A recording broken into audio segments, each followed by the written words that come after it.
Betty, hello. Hi, how are you? Good, thank you. Just wanted to ask you a couple of questions. My first question is, how has the mobile money scene changed in Africa in the last couple of years? What are the main challenges that you're facing now, and what are people focusing on? Okay. How the mobile money scene has changed is you're seeing a lot more competitors have come in. M-Pesa itself was launched just about 3.5 years ago, so it's becoming a busy space.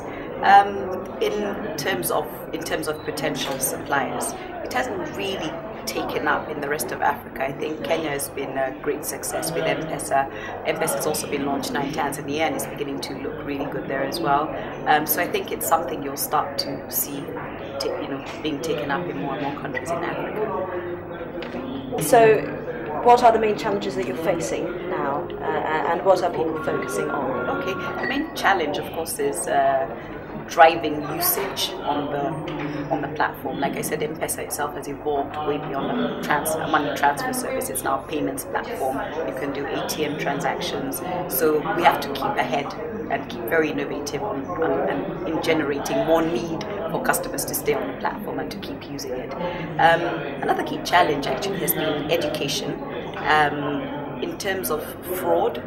And getting subscribers to understand how important it is to keep their PIN secret, because a PIN is the core access to the account, and if that is compromised, then they can lose money. But we have to keep at that and just keep sending that message across to the subscribers. Yeah. Okay, great. Okay. My next question then would be about the regulators. So what is the regulators' approach to mobile payments? I think we're very lucky in Kenya. We have a very innovative regulator, the Central Bank of Kenya, who have been involved from the get-go, during the pilot, and they've given very good guidance. So I think they welcome and they promote innovation, and I think they'll continue through the number of services that they have licensed. That I hear that they have licensed. I mean, clearly this is a space that they're quite willing to continue to support. What are some of the critical considerations that banks and operators need to think about when launching a mobile money service? Okay, the most important thing, of course, is points of presence, the distribution network. The product has got to be accessible and easily accessible. I think that's very important. We also, from our experience on our success, yes, the agent network is a definite contributor, but there's also the collaboration that I mentioned earlier with the regulator from the get-go. So you're not working against a regulator, you get the regulator to work with you and show you, and guide you, basically, so you're always ensuring you're working within their requirements. Yeah. Okay. Based on what you now know, what advice would you give to somebody looking to launch a mobile money service for the first time? Again, at the risk of repeating myself, I think our core success factors have been the agent network. You must have an agent network. You must be ready to put money behind an agent network. It does not. You have to incentivize the agents to be your cash in and cash out points and to hold that level of cash. So I think that's critical. Keep the message simple. Yeah, if you want to reach the masses, keep it simple, keep it consistent. I think you'll see from our approach, our advertising was very, very simple, and therefore it was very, very easy, despite the fact that we have a highly literate population. It still went even beyond that.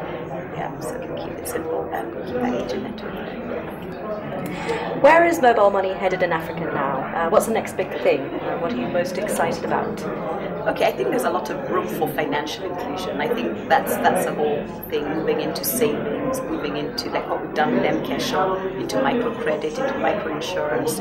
So I think there's that's and therefore through financial inclusion, it continuing to positively impact the lives of Kenyans and I guess of Africans. I think that's a space that we need to be moving towards. And finally, how's your experience of MMT Africa 2011 been?